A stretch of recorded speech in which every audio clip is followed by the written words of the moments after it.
बच्चों last class में हमने आपको सर्कुलर मोशन के पूरे कॉन्सेप्ट को कंप्लीट करा दिया था।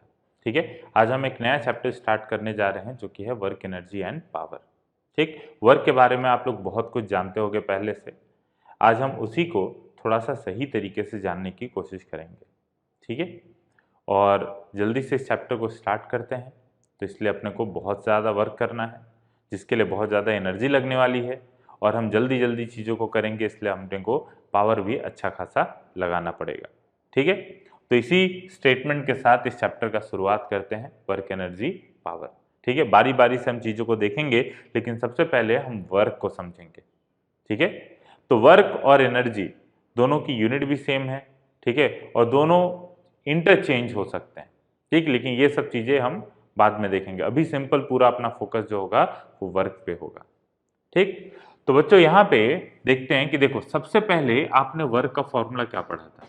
आप वर्क का फॉर्मूला पढ़े थे फोर्स इनटू डिस्प्लेसमेंट। ठीक है, कि वर्क जो होता है वो फोर्स इनटू डिस्प्लेसमेंट के बराबर होता है। ठीक है, अच्छा, फिर उसके बाद कुछ बच्चे होंगे जो ये भी फॉर्मूला पढ़े होंगे कि work is equal to F into S cos theta. F into S cos theta, ये वर्क डन का फॉर्मूला पढ़े होंगे। ठीक है, अच्छा, अभी हम इस चैप्टर में पढ़ेंगे कि वर्क डन जो होता है, ठीक है, वो वर्क डन बराबर होता है एफ डॉट डी एस। ठीक है, एफ डॉट डी एस का इंटीग्रेशन, ये हम फॉर्मूले तक जाएंगे। ठीक, तो सबसे पहले स्टेप वाइज चीजों को सीखते हैं कि क्यों ये फॉर्मूला होता है। पहले ये जानते हैं कि ये फॉर्मूले में ऐसा क्या है जो इन दो फॉर्मूलों में नहीं है। ठीक है, या फिर कब कब ये फॉर्मूले निकल के आते हैं। मतलब ये कि क्या अभी तक आपने जो फॉर्मूला सीखा है वो गलत है? ऐसा नहीं है, वो फॉर्मूला भी सही है, लेकिन बस ये है कि वो फॉर्मूला बस कुछ स्पेसिफिक केसेस के लिए सही है। ठीक है, जैसे कुछ एग्जांपल लेता हूं मैं, उस एग्जांपल से खुद ही आप समझ जाओगे। देखिए, जैसे कि मान लो कि कोई ब्लॉक है, ठीक है, मास m का, और उस ब्लॉक पे बच्चों लगाया जाता है फोर्स 10 न्यूटन का। ठीक है, तो इस ब्लॉक पे हमने 10 न्यूटन का फोर्स लगाया, और इस फोर्स की वजह से ये ब्लॉक जो है वो मान लेते हैं 2 मीटर मूव कर गया। ठीक, तो आपके फॉर्मूले, पहला जो फॉर्मूला था उसके हिसाब से आंसर क्या होगा?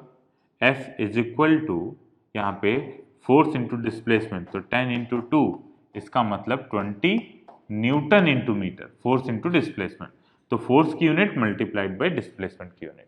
ठीक, तो ये कितना आ जाएगा? इसी को बोलते हैं बच्चों जूल। इसका मतलब इसको हम लिख सकते हैं 20 जूल के बराबर। ओके, चलो, अब इसके बाद यहाँ पे आप देखो, दूसरा केस में लेता हूं। अगर मान लीजिए यही 10 न्यूटन इस ब्लॉक के ऊपर, ये जो m मास का ब्लॉक था, ये 10 न्यूटन, बल्कि इसको मैं 2 kg कर देता हूं। ठीक है, तो ये जो 2 kg का ब्लॉक था बच्चों, यहां पे इस बार फोर्स जो है वो हम थोड़ा सा कुछ एंगल पे लगाते हैं। मतलब फोर्स 10 न्यूटन ही है, लेकिन ये एंगल है, एंगल पे लग रहा है, और ये एंगल 60 डिग्री हो गया। ठीक है, तो अगर 60 डिग्री पे लगाते हैं, इसका मतलब यहाँ पे आप देखोगे कि इसका एक कंपोनेंट हो जाएगा 10 cos 60 डिग्री, तो 10 cos 60 डिग्री ये आ गया आपका 5 न्यूटन, और फिर उसके बाद ये कंपोनेंट आ गया 10 sin 60 डिग्री, और ये आ जाएगा 5√3 न्यूटन। ठीक है, 5√3 न्यूटन के बराबर। ठीक, तो अब जरा ये बताइए कि अगर मान लीजिए इसको भी मैं ये मानता हूं कि ये 2 मीटर मूव किया, ये ब्लॉक जो है वो 2 मीटर मूव किया, यहां से मूव करके यहां पे आ गया, तो अगर इसके वर्क को हम डिफाइन करें, वर्क को पता करें, तो जरा ये बताइए कि फोर्स इनटू डिस्प्लेसमेंट तो करना है अपने को, ठीक है, वर्क डन के लिए, लेकिन कौन सा फोर्स लिया जाए? ये 5 न्यूटन वाला लिया जाए, या 5√3 न्यूटन लिया जाए, या फिर 10 न्यूटन लिया जाए? ठीक है, तो जो बच्चा ऐसे सोचेगा कि 10 इंटू 2, उसका आंसर गलत है। क्यों गलत है? क्योंकि देखिए, ये जो 10 न्यूटन है बच्चों, ये 10 न्यूटन के दो कंपोनेंट आए, एक तो हॉरिजॉन्टल, एक वर्टिकल। जरा ध्यान से बताओ, क्या वर्टिकल वाला जो कंपोनेंट है, ठीक है। वो इस डिस्प्लेसमेंट में 2 मीटर का जो डिस्प्लेसमेंट है उसमें क्या इसका कोई योगदान है? ठीक है। ये जो आपका 5 न्यूटन का फोर्स है, ये जो लग रहा है, ये तो हॉरिजॉन्टल डिस्प्लेसमेंट करा रहा है, लेकिन ये जो है ये तो इसको ऊपर खींचना चाह रहा है ना। लेकिन क्या ये ब्लॉक ऊपर की तरफ मूव कर पाया? नहीं मूव कर पाया। ठीक है, इसका मतलब इस फोर्स ने कोई वर्क नहीं किया। याद रखिएगा कि अगर मान लीजिए फिजिक्स की भाषा में जो वर्क जो होता है, जैसे कि आम बोलचाल की भाषा में तो आप कहते हो कि जब मान लीजिए आपको एक काम पे लगा दें कि बच्चा आप क्या करो, ये कोई वॉल है और इस वॉल पे क्या करो, दिन भर फोर्स लगाओ, ऐसे।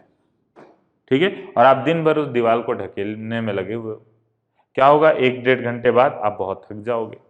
ठीक है, आप कहोगे कि भाई आज बहुत थक गया, बहुत काम कर लिया, लेकिन फिजिक्स की भाषा में उसको काम करना नहीं बोलते हैं, क्योंकि आप कोई डिस्प्लेसमेंट कॉज नहीं कर पाए। आप जिस पॉइंट पे फोर्स लगा रहे हो उस पॉइंट का कोई डिस्प्लेसमेंट नहीं हुआ।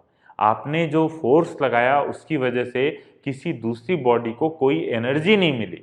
जैसे यहां पे आप क्या था पिछले क्वेश्चन में, देखो पिछले क्वेश्चन में ये जो फोर्स लग रहा है इस ब्लॉक पे, ये जब ब्लॉक 2 मीटर आगे तक आएगा तो क्या होगा कि ये जो ब्लॉक है वो कुछ एनर्जी गेन कर, काइनेटिक एनर्जी गेन कर लेगा।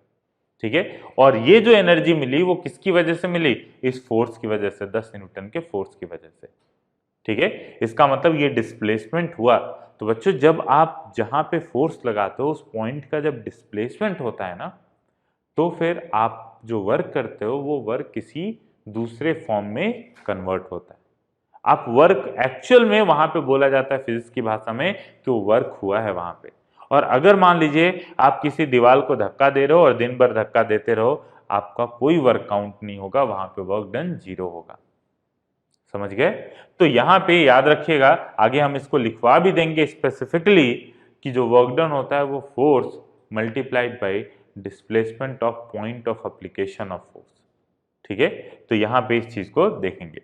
तो इसका मतलब कि ये जो फोर्स लग रहा है 5√3 न्यूटन का, ये ऊपर खींचना चाह रहा है ब्लॉक को, लेकिन क्या वो ऊपर खींच पाएगा? नहीं खींच पाएगा।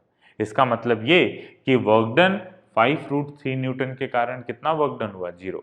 जो भी वर्क डन हुआ वो 5 न्यूटन के कारण हुआ, क्योंकि इसको 2 मीटर डिस्प्लेस कराने में इस 5√3 न्यूटन का कोई योगदान नहीं है। अभी हम सरफेस से स्मूथ मान के चल रहे हैं। ठीक है, तो यहां पे आप प्रोजेक्टाइल मोशन में भी, जब मोशन इन 2 डायमेंशन में बता रहा था तो उस समय आपको एक्सप्लेन किया था कि एक्स डायरेक्शन में कोई फोर्स लगाते हो तो एक्स डायरेक्शन में ही एक्सेलेरेशन कॉज करेगा, वो एक्सेलेरेशन एक्स डायरेक्शन में ही वेलोसिटी कॉज करेगा, और वो ब्लॉक जो होगा वो एक्स डायरेक्शन में ही मूव करना शुरू करेगा।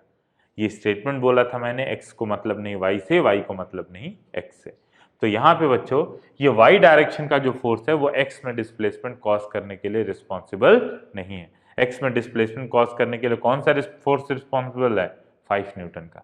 मतलब वर्क डन कैलकुलेट करने के लिए कौन सा फोर्स यूज होना चाहिए? ये 5 न्यूटन का। ठीक है, तो 5 न्यूटन मल्टीप्लाइड बाई 2 मीटर, इसका मतलब 10 जूल के बराबर। ठीक है, तो यहां पे हमने एक चीज सीखी कि इसका मतलब वर्क डन जो होता है वो बराबर होता है फोर्स का वो कंपोनेंट जो कि डिस्प्लेसमेंट के डायरेक्शन में हो मल्टीप्लाइड बाय डिस्प्लेसमेंट। ठीक है, इसका मतलब F cos theta multiplied by displacement. समझ में आई बात? तो यहां पे आप क्या करते हो कि जो वर्क डन हुआ वो F cos theta multiplied by displacement. ठीक है, ये चीज ऐसे लिखा जा सकता है। अब जरा ध्यान से देखो, अगर चीजों को थोड़ा सा अरेंज करें तो F इंटू डिस्प्लेसमेंट, डिस्प्लेसमेंट को मैं S से रिप्रेजेंट कर देता हूं। ठीक है, S से डिस्प्लेसमेंट को, तो F into S into cos theta.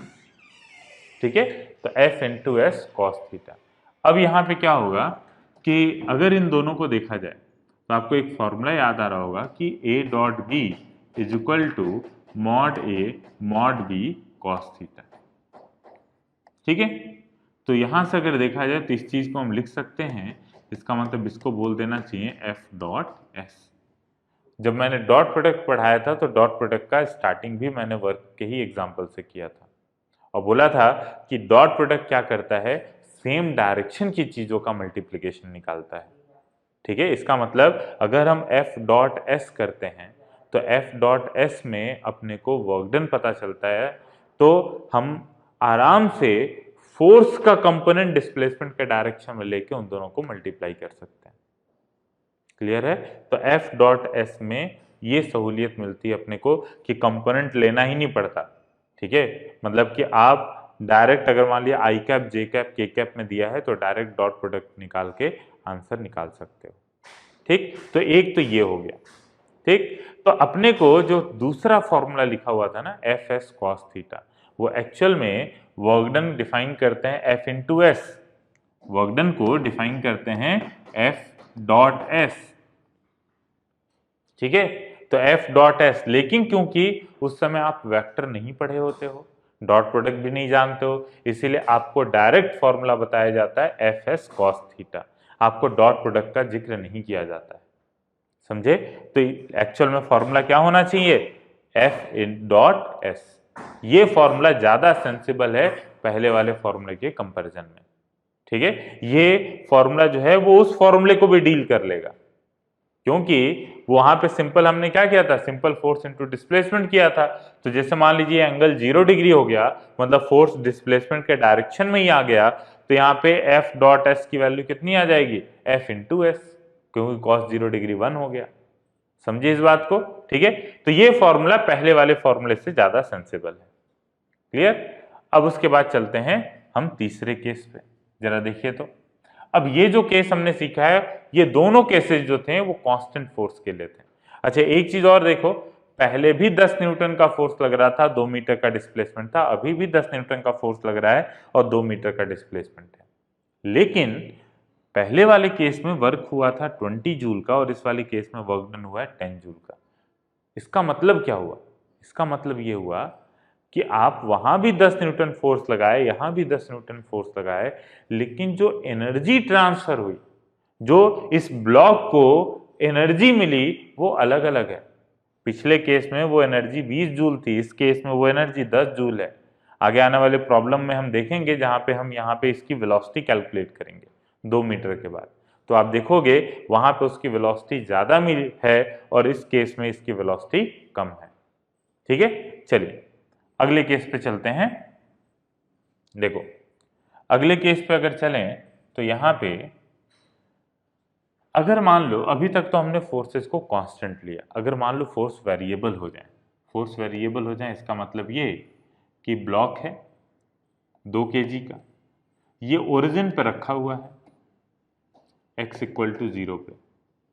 ठीक है, और यहाँ पे हम 2 मीटर का ही डिस्प्लेसमेंट कराना चाहते हैं अभी भी, लेकिन इसके ऊपर जो फोर्स लग रहा है बच्चों, ये जो फोर्स है वो वेरिएबल है, डिपेंड कर रहा है 2x plus 1, 2x plus 1 Newton, ये जो फोर्स है।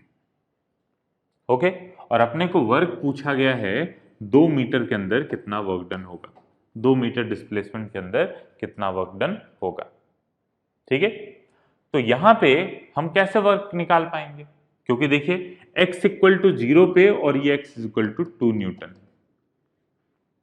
x इक्वल टू 0 पे अगर देखा जाए तो x इक्वल टू 0 पे फोर्स की वैल्यू कितनी है, 1 न्यूटन, और x इक्वल टू 2 मीटर पे फोर्स की वैल्यू कितनी है, 2 रख दीजिए, तो ये कितना हो गया, 5 न्यूटन।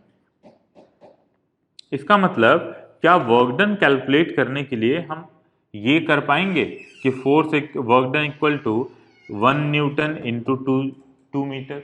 ये भी नहीं कर सकते, क्योंकि ये 1 न्यूटन जो है वो तो x इक्वल टू 0 पे है, पूरे 2 मीटर के लिए तो x इक्वल टू, मतलब ये फोर्स 1 न्यूटन है नहीं।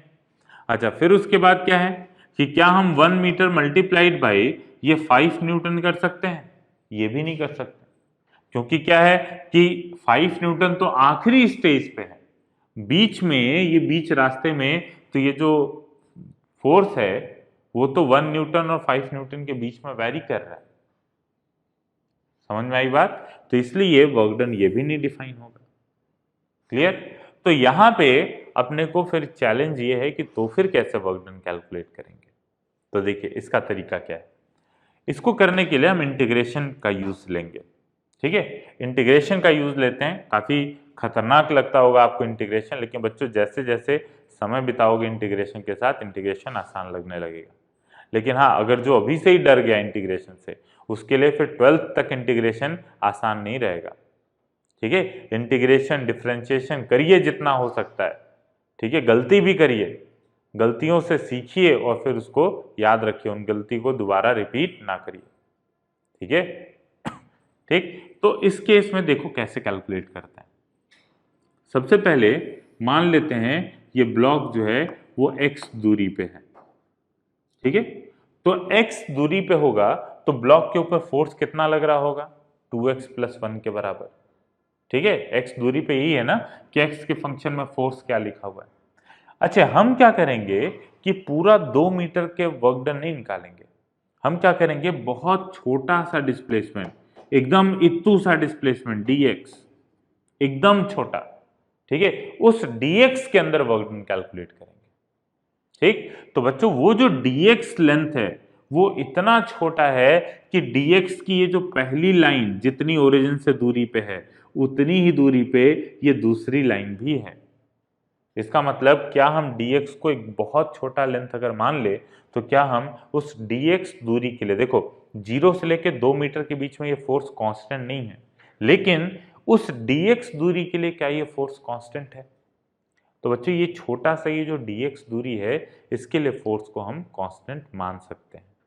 ठीक है, क्योंकि फोर्स इतने कम ड्यूरेशन के अंदर ज्यादा कुछ चेंज नहीं हुआ होगा। ठीक है, तो यहां पे देखिए इसका मतलब कि इतने work done in very small, in infinitesimally, ठीक है, इनफाइनाइटेसिमली स्मॉल डिस्प्लेसमेंट dx। ठीक है, ये इस dx के अंदर जो वर्क डन है उसको मैं डिफाइन कर रहा हूं। तो dx के अंदर वर्क डन बहुत ज्यादा तो होगा नहीं, dw इसको बोलते हैं, dw मतलब छोटा वर्क डन।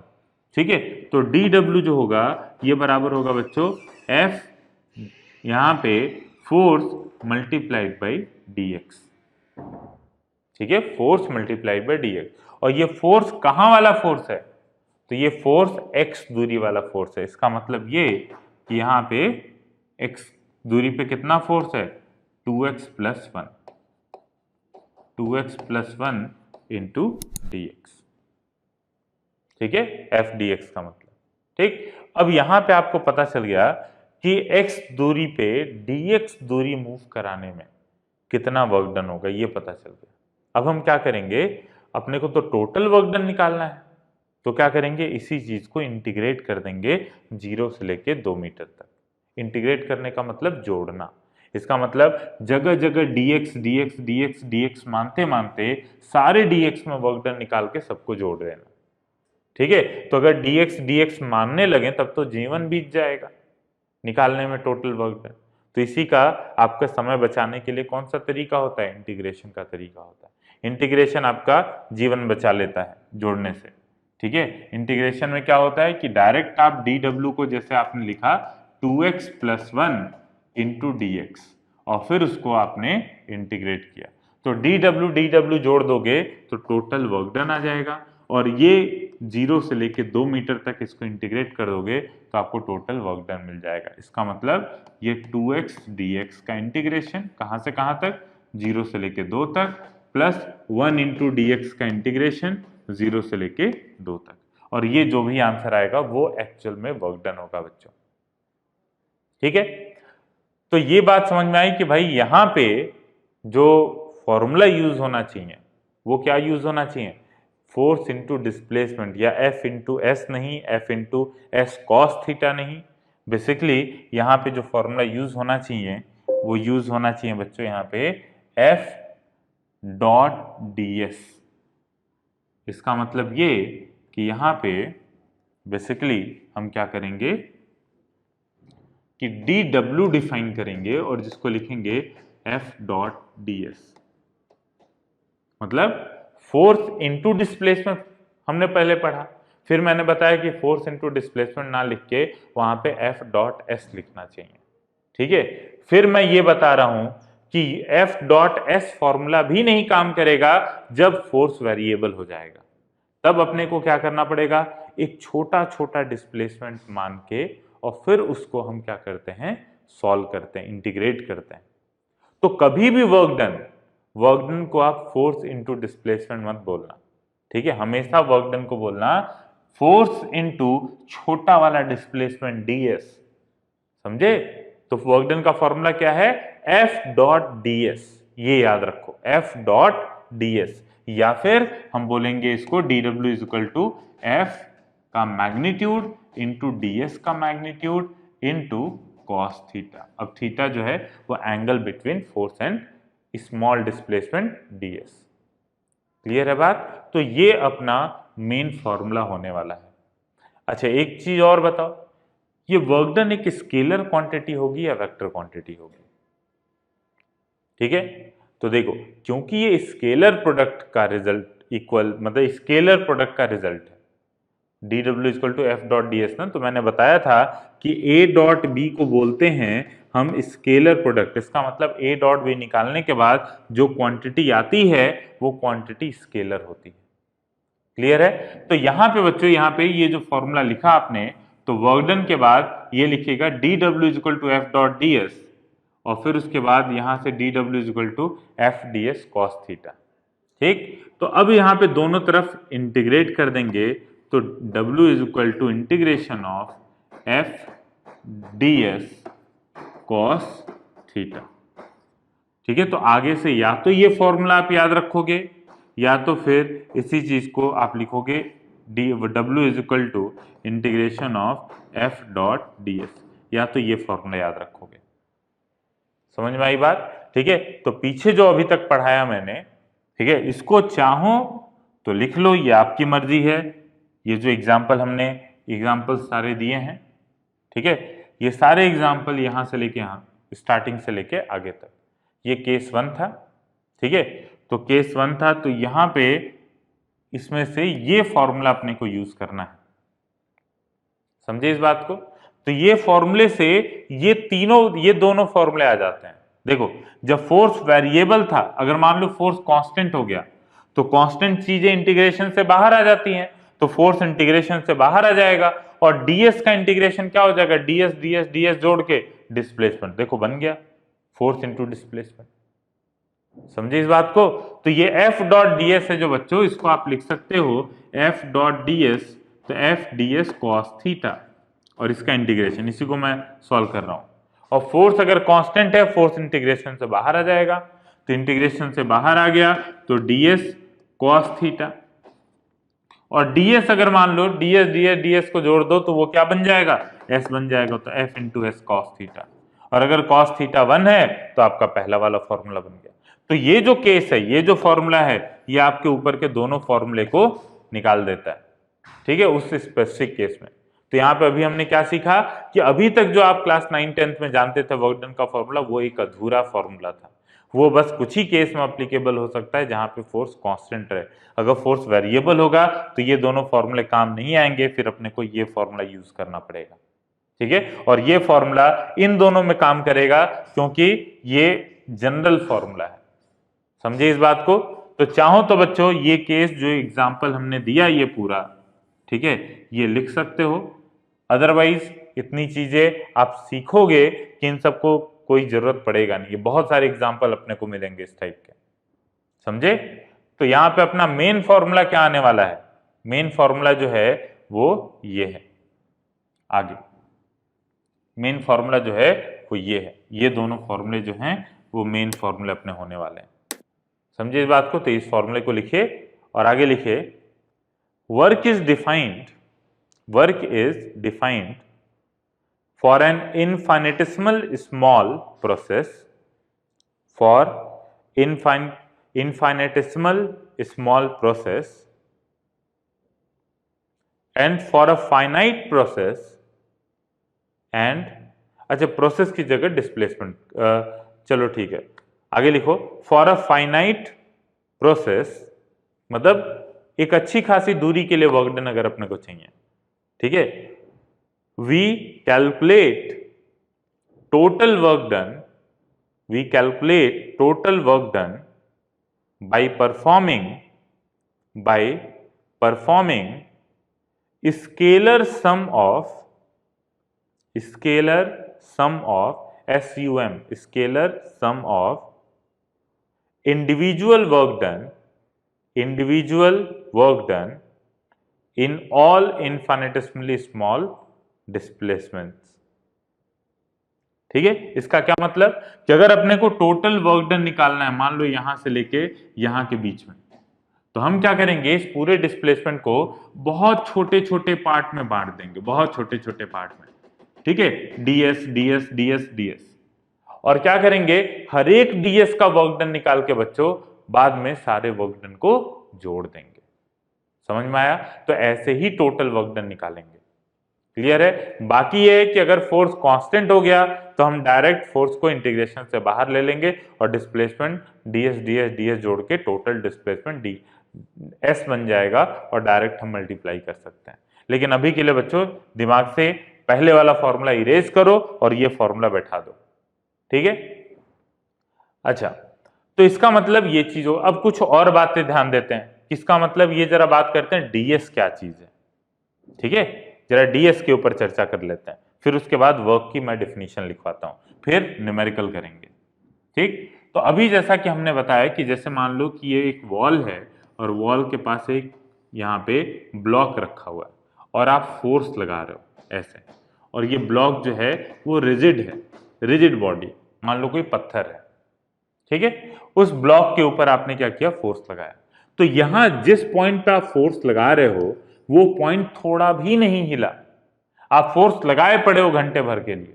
इसका मतलब बताओ वर्क डन कितना होगा, 0, क्योंकि यहाँ पे डिस्प्लेसमेंट हुआ ही नहीं। अच्छा, अब बताओ तो जरा, जैसे मान लो कि यही सेम साइज का एक रबड़ का ब्लॉक है। अब इस रबड़ के ब्लॉक पे, रबड़ को देखा है दबाते हो तो थोड़ा सा कंप्रेस हो जाता है, उस टाइप का ब्लॉक है। अब आपने फोर्स लगाया और जिसकी वजह से क्या हुआ कि जो रबड़ है ये फोर्स लगाने की वजह से आपने क्या किया, इस तरीके से फोर्स इसके ऊपर अप्लाई किया ऐसे, ठीक है? और इस फोर्स की वजह से ये जो रबड़ का जो सरफेस है वो कुछ ऐसे मुड़ गया, कंप्रेस हो गया, ठीक है? अब जरा बताओ इस केस में वर्क डन, देखो ब्लॉक नहीं मूव किया है, ब्लॉक आगे नहीं बढ़ा है, यहां पे भी वॉल है जो कि ब्लॉक को आगे बढ़ने से रोक रहा है, ठीक है? और यहां पे भी वॉल है जो कि ब्लॉक को आगे बढ़ने से रोक रहा है। ये एक रबड़ है, ठीक है? और ये रिजिड स्टोन है मान लो, ठीक है? ये रिजिड बॉडी है, रिजिड बॉडी को आप कंप्रेस नहीं कर सकते, ये रबड़ है, ठीक? अब यहां पे अगर देखा जाए तो यहां पे जो वर्क डन होगा वो 0 नहीं होगा, यहां पे वर्क डन होगा क्योंकि ये डिस्प्लेसमेंट आ गया है। यहां पे आप रबड़ को कंप्रेस किए हो ना, ठीक है? तो आपने कुछ किसी भी चीज को देखो, किसी भी इलास्टिक चीज को ना जब आप खींचते हो या कंप्रेस करते हो तो उसके अंदर आप एनर्जी स्टोर करा देते हो, इलास्टिक पोटेंशियल एनर्जी। जैसे स्प्रिंग को खींचते हो तो उसके अंदर एनर्जी आ जाती है। बात करेंगे 3-4 क्लास बाद इस सब चीजों की, लेकिन अभी के लिए ये तो समझ में आ रहा है कि थोड़ा सा डिस्प्लेसमेंट हो जाएगा, ठीक है? तो यहाँ पे ये जो वर्क डन है बच्चों नॉट इक्वल टू 0, ये जो वर्क डन है, और यहाँ पे वर्क डन अगर पूछा जाएगा कि कितना होगा तो फोर्स इंटू ये जो छोटा सा डिस्प्लेसमेंट हुआ है वो, यहाँ पे वर्क डन 0 नहीं हुआ। इसका मतलब कि वर्क डन जो होना चाहिए वो होना चाहिए force into displacement of object, नहीं। इसीलिए मैं स्टार्टिंग से बोल रहा था फोर्स मल्टीप्लाइड बाय जिस पॉइंट पे आप फोर्स लगा रहे हो उस पॉइंट का डिस्प्लेसमेंट। जैसे कि अगर मान लीजिए ये कोई रबड़ की रस्सी है, आपने इसको बांध दिया, ठीक है? आप क्या करते हो, अब यहां से इस पॉइंट को खींचना शुरू करते हो, तो रस्सी तो नहीं, ये पॉइंट तो आगे नहीं बढ़ा, लेकिन क्या हुआ, जिस पॉइंट पे पकड़ के आप फोर्स लगा रहे हो वो पॉइंट तो कुछ आगे मूव कर जाएगा ना, तो आपका वर्क डन होगा आपके द्वारा फोर्स मल्टीप्लाइड बाय ये कितना ds से अगर आगे बढ़ा तो वो ds, समझे? तो इसीलिए वर्क को डिफाइन करते हैं force in the work done defined है force in the direction of displacement multiplied by displacement of body नहीं, displacement of point of application of force. जिस पॉइंट पे फोर्स लग रहा है उस पॉइंट का कितना डिस्प्लेसमेंट हुआ, ये चीज। और ये डेफिनेशन बहुत इंपॉर्टेंट है बच्चों, ठीक है। और इसकी वजह से बहुत क्रिटिकल क्वेश्चन, एकदम एनालिटिकल टाइप के क्वेश्चन जो होते हैं, जो लगते आपको सही अगर फॉर्मूला पता है तो 10 सेकंड में वो क्वेश्चन सॉल्व हो जाएगा, नहीं तो पक्का नेगेटिव मार्क्स लेके आओगे, ठीक है। तो देखिए वर्क डन की डेफिनेशन लिखेंगे। The work done by a force is defined as the product of component of the force in the direction of displacement and the magnitude of the displacement, ठीक है। अब जरा जल्दी से इसका वर्क डन का यूनिट कैलकुलेट कर लो। यूनिट क्या होगा, न्यूटन मीटर, जिसको हम जूल बोलेंगे। और इसका डायमेंशन फॉर्मूला बताइए वर्क का क्या होगा। तो वर्क का डायमेंशन फॉर्मूला है बच्चों यहाँ पे फोर्स इंटू डिस्प्लेसमेंट, तो फोर्स का mlt-2 और डिस्प्लेसमेंट का L, इसका मतलब ml²t-2, ठीक है। ये वर्क डन का डायमेंशन फॉर्मूला आ गया, ठीक। फोर्स का फॉर्मूला क्या होगा, F.ds का इंटीग्रेशन। समझ में आई बात। चलिए अब कुछ न्यूमेरिकल करते हैं इसके ऊपर, ठीक है। अच्छा, न्यूमेरिकल से पहले एक और चीज, ये अभी जो हमने फॉर्मूला बताया कि यहाँ पे work done is equal to F.ds का इंटीग्रेशन, ठीक है। If force is constant, if force is constant, क्योंकि शुरू में हम क्वेश्चन कांस्टेंट फोर्स पे ही करने वाले हैं, तो वर्क डन हो जाएगा F, देखो F.ds cos थीटा, ये चीज। तो फोर्स कांस्टेंट है तो बाहर आ गया फोर्स इंटीग्रेशन के, तो ये हो गया integration of ds cos theta. तो यहाँ पे ds जोड़ के क्या हो जाएगा, s हो जाएगा, तो ये हो गया f into s cos theta. और अगर cos थीटा की वैल्यू 0 डिग्री रही तो हम डायरेक्ट फोर्स इंटू डिस्प्लेसमेंट कर लेंगे। लेकिन याद रखना ये फॉर्मूला कब अप्लीकेबल है, जब फोर्स कांस्टेंट हो, मात्र तभी ये फॉर्मूला अप्लीकेबल है। ये जो हम फॉर्मूला यूज करेंगे कि F work done equal to F into S cos theta, ये मात्र तब when force is constant। Clear है बात, ठीक है। चलिए न्यूमेरिकल लिखिए, चलते हैं अगले क्वेश्चन पे, क्वेश्चन करते हैं इसके ऊपर। देखिए क्वेश्चन नोट करो, find work done by external force in 10 metre of displacement, ठीक है। आपको फोर्स दिया जाएगा और ये मानते हुए कि ये जो ब्लॉक है वो 10 मीटर का डिस्प्लेसमेंट कर रहा है, आपको वर्क डन कैलकुलेट करना है, ठीक है। पहला प्रॉब्लम आपके सामने है, इसको कर डालो स्क्रीन को पॉज करके। देखिए अब मैं सॉल्व करता हूं, बहुत आसान क्वेश्चन है, ज्यादा समय की जरूरत नहीं है। देखिए जैसे वर्क डन का फॉर्मूला हमने आपको बताया हुआ है कि work done is equal to F.ds, इसका इंटीग्रेशन, ठीक। अब यहाँ पे फोर्स क्योंकि कांस्टेंट है तो फोर्स इंटीग्रेशन के बाहर आ जाएगा। और साथ में एक चीज और देखो कि फोर्स जिधर लग रहा है क्या उधर ही डिस्प्लेसमेंट होगा, तो यहाँ पे आप लिख सकते हो इसका मतलब F का मॉड इंटू ds का मॉड इंटू cos 0 डिग्री, ठीक है। और फिर यहाँ पे फोर्स को बाहर ले लीजिए, cos 0 डिग्री 1 हो गया, इसका मतलब मॉड F और ds का इंटीग्रेशन बच्चों क्या हो जाएगा यहाँ पे, मॉड ds का इंटीग्रेशन। तो ds का इंटीग्रेशन होना कितना है, कितना मीटर माना गया है, 10 मीटर के बराबर। इसका मतलब टोटल जो वर्क डन होगा वो बराबर हो जाएगा फोर्स का मैग्नीट्यूड मल्टीप्लाइड बाई 10 मीटर। इसी को बच्चों आप लोग ये बोलते थे कि फोर्स इंटू डिस्प्लेसमेंट, ठीक है। तो यहाँ पे फोर्स की वैल्यू कितनी है, 20 न्यूटन, डिस्प्लेसमेंट है 10 मीटर, इसका मतलब वर्क डन कितना आया, 200 जूल के बराबर, ठीक। चलते हैं दूसरे केस पे, हम डायरेक्ट भी वो फॉर्मूला लिख सकते थे, लेकिन आपको याद कराना है मेरे को कि फोर्स का जो फॉर्मूला, वर्क डन का जो फॉर्मूला होता है वो फोर्स इंटू डिस्प्लेसमेंट नहीं, फोर्स इंटू छोटा वाला डिस्प्लेसमेंट, ठीक है। तो ऐसे आप इसको इसी को याद रखोगे, नहीं तो अदरवाइज क्या होगा, जहां पे कुछ एंगल पे फोर्स होगा या वेरिएबल फोर्स होगा वहां पे भी यही फॉर्मूला फोर्स इंटू डिस्प्लेसमेंट लगा के चले आओगे, फिर नेगेटिव मार्क्स पाओगे, ठीक है। देखो अब ये सेकंड पार्ट है, यहाँ पे एंगल दिया हुआ है 37 डिग्री, तो 37 डिग्री एंगल है तो क्या करेंगे, बेसिक से करते हैं, या तो आप डायरेक्ट फॉर्मूला नोट कर लो कि भाई फॉर्मूले के हिसाब से वर्क डन जो है वो आपका force into displacement cos theta. अब ये समझ रहे हो कैसे आया होगा, फोर्स कांस्टेंट है, इंटीग्रेशन से बाहर आया और वो आपका force into S into cos theta हो गया। ठीक, अब यहां पे देखा जाए तो फोर्स की वैल्यू कितनी है, तो 20, डिस्प्लेसमेंट 10 मीटर बोला गया था, और कॉस 37 डिग्री कितना होता है बच्चों, यहाँ पे 0.8 के बराबर। इसका मतलब ये हो गया कितना, 160 जूल। ठीक, तो 160 जूल के बराबर ये वर्क डन हो गया, 160 जूल। ठीक, अब चलो अगर मान लो कि कोई ये फॉर्मूला नहीं लगाता, वो सिंपल बेसिक से करता, तो वो ऐसे ही सोचता कि फोर्स को क्या करते हैं, ब्रेक कर देते हैं हॉरिजॉन्टल और वर्टिकल में। तो 20 cos 37 डिग्री, इसका आंसर 20 इंटू 0.8, ये 16 न्यूटन इधर आ गया और इधर आ गया 12 न्यूटन के बराबर। ठीक, बताओ 12 न्यूटन ने क्या कोई वर्क किया, क्योंकि वो डिस्प्लेसमेंट के परपेंडिकुलर है, तो 12 न्यूटन यहाँ पे कोई वर्क नहीं करेगा। वर्क किसने किया, इस 16 न्यूटन ने। तो इसका मतलब यहाँ पे आप डायरेक्ट बोल सकते थे कि work done equal to 16 multiplied by 10, इसका मतलब 160 जूल के बराबर।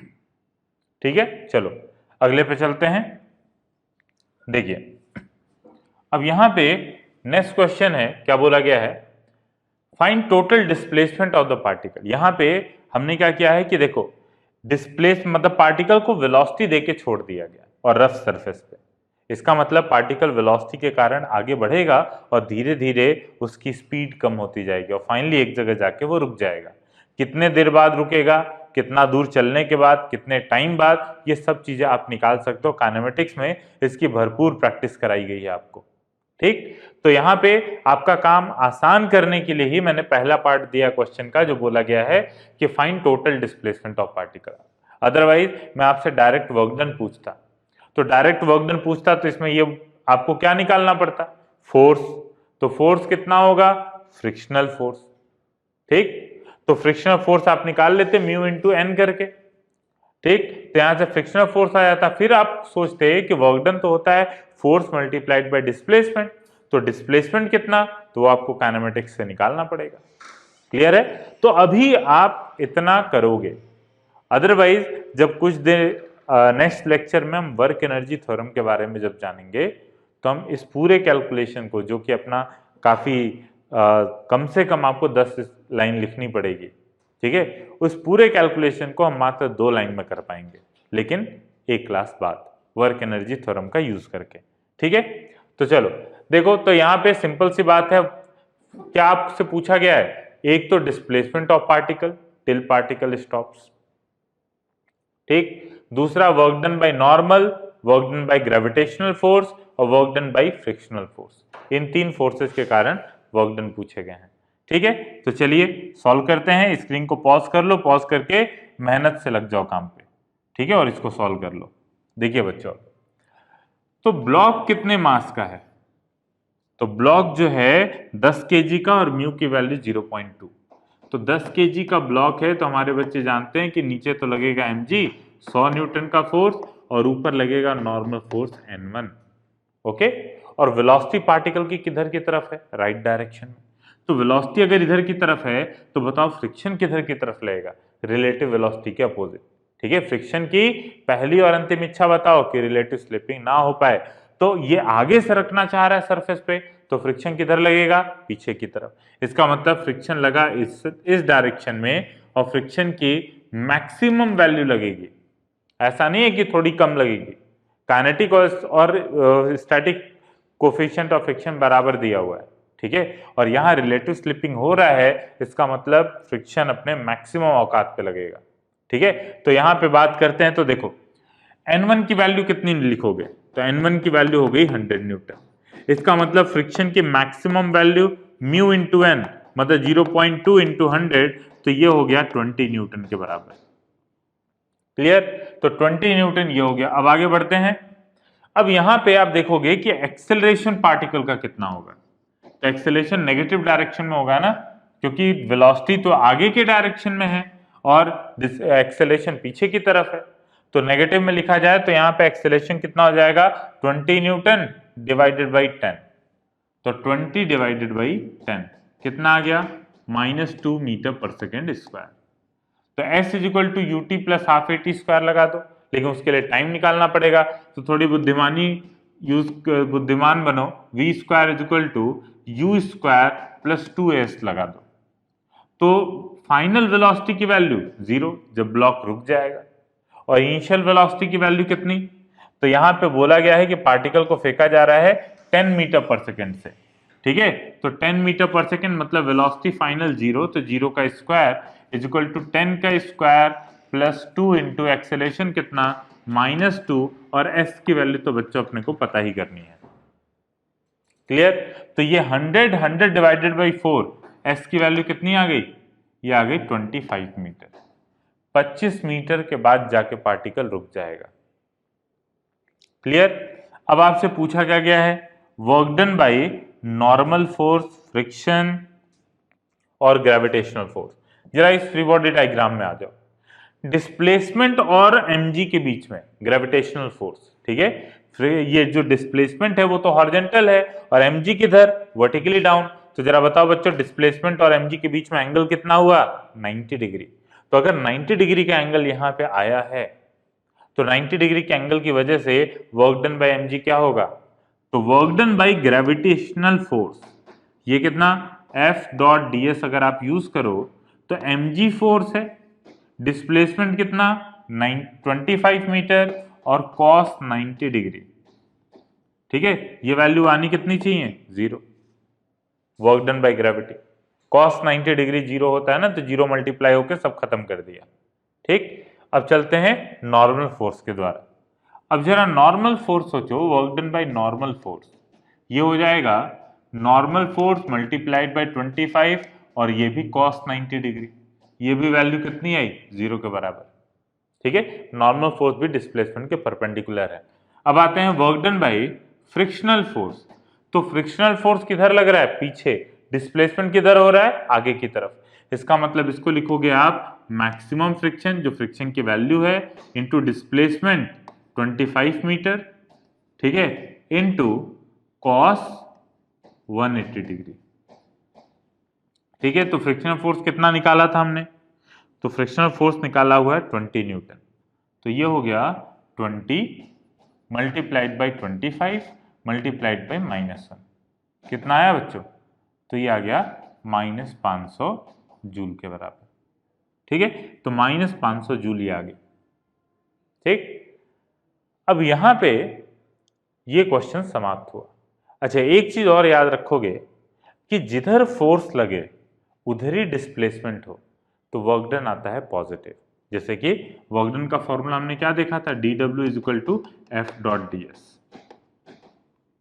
ठीक है। अगर मान लीजिए फोर्स और ds के बीच में, ठीक है, अगर एंगल लेस देन 90 डिग्री है, तो लेस देन एंगल 90 डिग्री का मतलब अगर ये ब्लॉक है तो आप क्या करो, हॉरिजॉन्टल से थीटा एंगल पे फोर्स लगा रहे हो, और अगर थीटा की वैल्यू लेस देन 90 डिग्री रहेगी तो ये ब्लॉक किधर मूव करेगा, आगे की तरफ, जिधर फोर्स लग रहा है, ठीक है। फोर्स के डायरेक्शन में ही देखो, फोर्स का एक कंपोनेंट वर्टिकल आएगा, एक हॉरिजॉन्टल आएगा।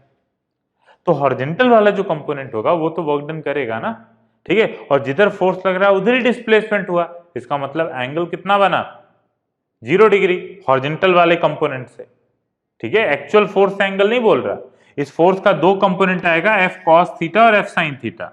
तो एफ साइन थीटा का work done 0, F cos theta का वर्क डन पॉजिटिव आएगा कि नेगेटिव आएगा, बस ये बता दो, तो पॉजिटिव आएगा, ठीक है। तो यहां पे आप कह सकते हो कि जब कभी भी फोर्स और डिस्प्लेसमेंट के बीच का एंगल लेस देन 90 डिग्री होता है तो उस केस में वर्क डन पॉजिटिव आता है, और जब कभी फोर्स और डिस्प्लेसमेंट का एंगल ग्रेटर देन 90 डिग्री होता है, मतलब डिस्प्लेसमेंट अगर आगे हो और फोर्स लगे पीछे, या फोर्स आगे लगे डिस्प्लेसमेंट हो पीछे, तो ऐसे केसेस में क्या होता है कि वर्क डन नेगेटिव होता है, ठीक है।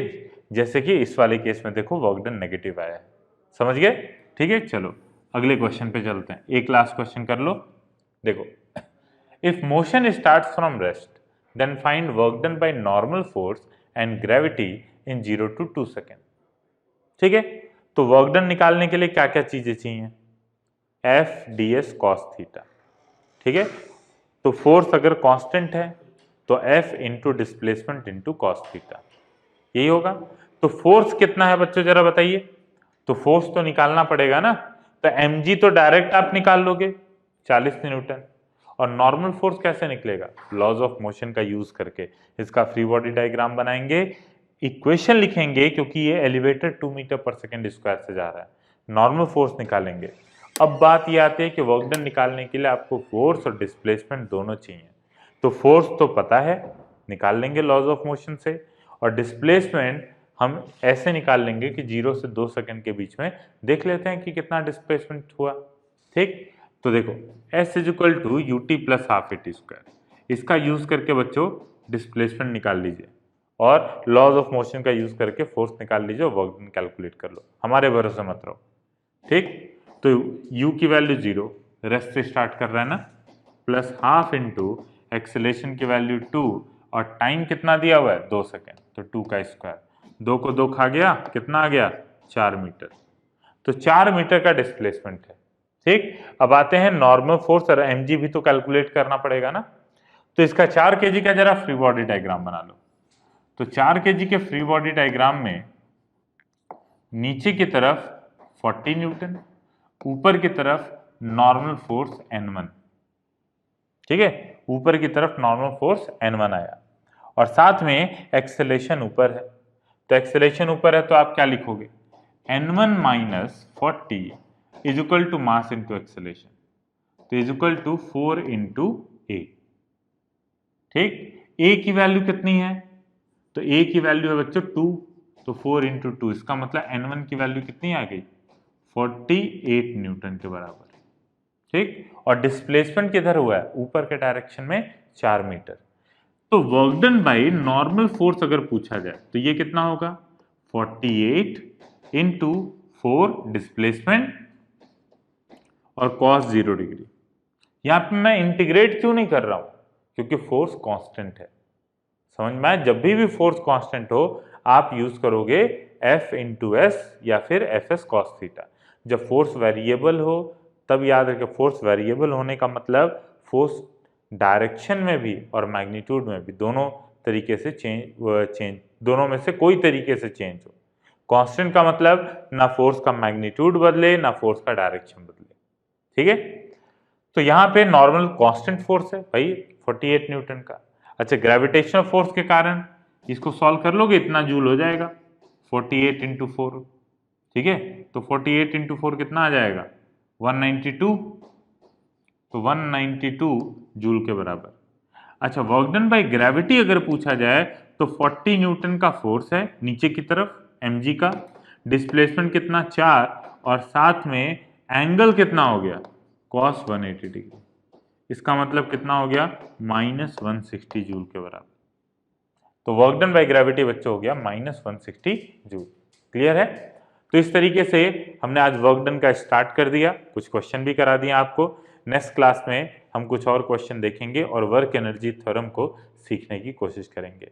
ठीक है, तब तक के लिए thank you, have a nice day.